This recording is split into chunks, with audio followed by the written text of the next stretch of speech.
ये जो जद्दोजहद है कई दिनों से चल रही है, लेकिन ये लोग आज मार्च करने को मजबूर हुए। उनके साथ में कुछ और लोग जिनकी आज पुलिस कर्मियों के साथ में दो दो बातें हुई। अब वो दो दो बातों में क्या निकला वो जानने का प्रयास करते हैं। तो क्या वो दो दो बातें थी, किसके फेवर में गई वो दो दो बातें? दो दो बातें अच्छी हुई, लेकिन पहले ही दो दो बात कर लेते तो हमें 5 किलोमीटर नहीं चलना होता। हाँ। हमने पहले भी डेलीगेशन के लिए बोला था, हमें कुछ लोगों को डेलीगेशन के लिए जाने दीजिए, बातचीत करने दीजिए। विषय ये है कि हमें बैठने नहीं दिया जा रहा प्रोटेस्ट पे, और हमारा मुख्य बात यह है कि हम इस देश के लोकतांत्रिक जमाने के रहने वाले लोग हैं, संविधान के हिसाब से चलने वाले लोग हैं। हाथ जोड़कर हम प्रोटेस्ट करना चाहते हैं, शांतिपूर्वक करना चाहते हैं, फिर भी हमें नहीं बैठने दिया जा रहा है। और हमसे कह रहे हैं दूसरे पार्क में जाके बैठ जाओ। अब दूसरे पार्क में जाके बैठेंगे, जब इंडिया में समस्या है तो चाइना में जाके प्रोटेस्ट करेंगे? भाई हमें प्रोटेस्ट तो वहीं करना पड़ेगा, क्योंकि हमें प्रभावित करना है। प्रोटेस्ट क्यों होता है? प्रभावित के लिए। तो फिर बातचीत हुई, मार्च निकाला, तो बीच में हमें रोक लिया। बोले ठीक है करते हैं बात डेलीगेशन में, अब जो होता है देखते हैं। क्या नाम है आपका? अमन सिंह साहब। अमन जी, ये जो प्रोटेस्ट है इसमें आप साथ में हैं, कितने और प्रोटेस्ट हैं जिनको आपने मजबूती दी? कम से कम 70 मैंने प्रोटेस्ट कर चुका हूँ, और लगभग हम 97% जीते हुए हैं। एक ही प्रोटेस्ट है जिसमें हम थोड़ा सा मतलब संघर्ष की ओर है। 400 मीटर ट्रैक बनना है बीयू में, वो 5 करोड़ का मामला है, जिसमें शासकीय कुछ बाधा आ रही है, हेलीपैड और उसका, तो उसके लिए भी लड़ रहे हैं। और अब आपने ये प्रोटेस्ट में साथ दे रहे हैं तो आपको .49 का तो पूरा मसला पता ही होगा, तो वो क्या मसला है, वो कैसे सॉल्व होगा ताकि इनकी समस्याएं दूर हों? स्टूडेंट्स का ये कहना है कि रूल बुक में ये था, रूल बुक और .49 जो है एक दूसरे को इंटरसेक्ट कर रहे हैं। रूल 49 कहता है कि आपके जब डॉक्यूमेंट वेरिफिकेशन होंगे उससे पहले आपकी डिग्री हो जानी चाहिए, जो कि इनकी है, लेकिन इन्हें अपात्र घोषित कर दिया उस दूसरे रूल का हवाला लेके, जिससे दिक्कत ये हो रही है कि खुद प्रशासन दोनों रूल में कंफ्यूज है, जिसका भुगतान हम लोग भुगत रहे हैं। अच्छा, एक बात और बताइए, जब किसी परीक्षा के लिए हम चयनित होते हैं तो एक स्टेप से गुजरना पड़ता है। अब ये लोग उस स्टेप से गुजर गए और एंडिंग में आके ये कह दिया गया कि ये रूल विपरीत हो गया, तो नोटिफिकेशन स्तर बाय स्तर हुआ, तो पहले क्यों नहीं देखा गया इन चीजों को? बिल्कुल, या प्री या मेंस होगा मुझे नहीं पता, लेकिन जब भी देखना चाहिए था ना, जब फॉर्म भर रहे हैं आप, जब देखना चाहिए था। फिर आपने ऐसा क्यों पात्रता रखी कि डीवी के पहले आपका कंप्लीट हो जाना चाहिए, या तो आपको पहले ही बाहर कर देना चाहिए। अगर आपने बाहर नहीं किया तो इन लोगों का कितना टाइम खराब हुआ, सालों से मेहनत करते हैं, अब वो बाहर हो गए तो वो टाइम तो अनयूटिलाइज हो गया ना। ये लोग तो उम्मीद में थे कि भाई चलो फैमिली को सपोर्ट करेंगे, पिता को सपोर्ट करेंगे, लेकिन अब सब सड़क पे लड़ रहे हैं। कब तक संघर्ष जारी रहेगा? अब जब तक नहीं रहेगा। अभी हमने 1250 में प्रोटेस्ट किया था, 16 दिन प्रोटेस्ट चला था, और उसमें हमें सफलता प्राप्त हुई, सभी लोगों की नियुक्ति हुई। लेकिन मैं आपसे ये पूछता हूँ कि इन प्रोटेस्ट में आपका क्या फायदा होता है? मेरा फायदा, मुझे अच्छा लगता है लोगों का साथ देना, और सीखने को मिलता है, ताकि जैसे मेरी प्लानिंग कुछ और है, मेरी प्लानिंग में मेरे गाँव की जो समस्या है, किसानों की समस्या है, उनको सॉर्ट आउट करना। तो यहाँ से मैं सीखता हूँ पुलिस कर्मियों से कैसे बात करनी है। सीखते सीखते एक दिन हो सकता है मैं वहाँ लोगों का भला कर पाऊँ। अब हर चीज़ फायदे से तो नहीं होती है, खुद का फायदा। मुझे अच्छा लगता है मेरे गाँव को डेवलप करना, इसलिए यहाँ से सीख के वहाँ जाऊँगा, और एक दिन भगवान ने कहा तो समाज सेवा करूँगा। और समाज सेवा या नेतागिरी करना है? आप कुछ भी कह सकते हैं। Rising our voice is not a politics, it's our social duty. मतलब ये हमारा, अगर इस देश में है तो ये हमारी जिम्मेदारी, अगर कुछ गलत हो रहा है तो उस पर आवाज उठाना। हर चीज नेतागिरी में तो नहीं आ सकती। करते क्या है आप ये बताइए?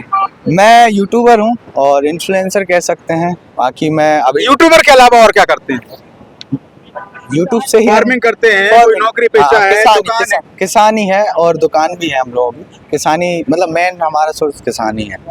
सोर्स किसानी है। तो अब कमिश्नर कार्यालय जाने से पहले आपको रोक दिया गया प्रशासन के द्वारा, आपने कई सारी चीजें बताई। इन्होंने कहा कि ये जो मांगे हैं ये पूरी नहीं हो रही, यदि ये मांगे पूरी नहीं होती तो इनका भविष्य खतरे में है। बिल्कुल खतरे में। यार हमें एक चीज तो देखना पड़ेगा, हमारा देश जो है एजुकेशन के मामले में बहुत पीछे जा रहा है। हमारे नियम ही एक दूसरे को इंटरसेक्ट करते हैं, हमारे नियम गड़बड़ होते हैं, जिसकी वजह से स्टूडेंट्स परेशान होते हैं। और हमें आज के टाइम पे फ्यूचर की सोचने की ज़रूरत है, एआई को इम्प्लीमेंट करने की ज़रूरत है। लेकिन आज हम वही पुराने उलझे सुलझे नियमों के साथ जूझ रहे हैं, उनसे लड़ रहे हैं। अभी आप कॉलेज की बात करेंगे कभी तो खैर मैं बताऊँगा कॉलेजों में कितनी समस्या है। मेरा वही था, लेकिन अब इन लोगों ने सहायता मांगी तो मैं सहायता देने के लिए आया। शिक्षा मंत्री राव उदय प्रताप और मुख्यमंत्री डॉक्टर मोहन यादव से क्या कुछ डिमांड? मेरा तो यही डिमांड है साहब कि एजुकेशन में थोड़ा सा काम करें। आपको जो भी चीज़ें सुधारनी है, अपने देश को स्वच्छ बनाना है, एजुकेशन बेटर कीजिए। आपको अपने देश को ओलंपिक में आगे ले जाना है, एजुकेशन को आगे कीजिए। आपको क्राइम कम करना है, एजुकेशन को ध्यान दीजिए। आप उन्हें मोरल वैल्यूज, एथिक्स ये सब सिखाइए ना। जैसे ही चीज़ें लोग एजुकेट होंगे ये चीज़ें सुधरती जाएंगी। तो मेरा यही कहना है साहब, मैं तो छोटा सा स्टूडेंट हूँ और ज़्यादा उम्र नहीं है मेरी, लेकिन मुझे जब इतना पता है तो मंत्रियों को भी इतना पता होना चाहिए। अगर हम अपने एजुकेशन को बेहतर करेंगे तो हर चीज़ बेहतर हो सकती है, हर चीज़। अब आप देख पा रहे हैं पीछे कितनी संख्या में यहाँ पर लोग मौजूद हैं जो निरंतर प्रदर्शन कर रहे हैं। इनका जो प्रदर्शन है वो चिनार पार्क में शुरू हुआ था, लेकिन ये लोग पैदल मार्च करते हुए कमिश्नर कार्यालय और वहाँ से सीएम हाउस के घेराव के लिए रवाना हो रहे थे, लेकिन बीच में ही इन्हें पुलिस ने रोक दिया है। अब इनकी जो मांगे हैं वो विभिन्न माध्यम से प्रशासन तक तो पहुंची, लेकिन प्रशासन ने अभी तक इनकी मांगों पे अमल नहीं किया। लेकिन जानते हैं इनसे कि कौन सी वो मूलभूत मांगे हैं जिनको लेकर ये मार्च करने के लिए मजबूर हुए। क्या बीते दिनों इनने जो ज्ञापन दिए उन पर कार्रवाई नहीं हुई, क्या आश्वासन दिया गया था, इनसे ही जानते हैं। फिलहाल ये जो अभ्यर्थी शिक्षक हैं पास कर जो परीक्षाएं थी वो पास की, लेकिन फिर भी कई सारी बातें, क्या बात है आपकी, क्यों मार्च कर रहे हैं?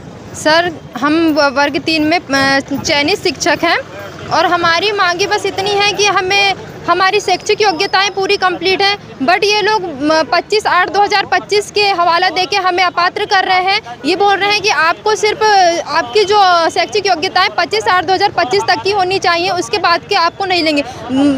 किंतु क्या कहते हैं, जब हमने फॉर्म भरे तो उसमें ऐसा कुछ भी नहीं था। हमने न केवल एक परीक्षा, 2 परीक्षाएँ देकर हम 3 साल से तैयारी कर रहे हैं और परीक्षाएँ देकर हमने यहाँ तक पहुँचे हैं, लेकिन वो एक तारीख का हवाला देकर हमें अपात्र कर रहे हैं सर। इस कारण हमको 10 दिन से हम लोग अपात्रता की मुख्य वजह क्या है?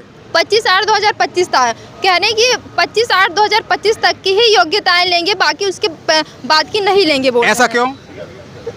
पता नहीं सर, जबकि रूल बुक में तो ऐसा कुछ भी नहीं था। हमने जो फॉर्म भरे हैं उसमें साफ क्लोज 49 में लिखा हुआ था कि आपकी शैक्षिक योग्यताएं होते तक आपको लिया जाएगा। तो यहाँ देखिए ये पॉइंट निकल के आया है जिसमें पॉइंट 49 का जिक्र किया गया है, जिसमें संशोधन की जो पूरी प्रक्रिया है उसको लेकर कहीं न कहीं ये लोग खुश नहीं नज़र आ रहे। क्या वो 49 का पूरा मामला है?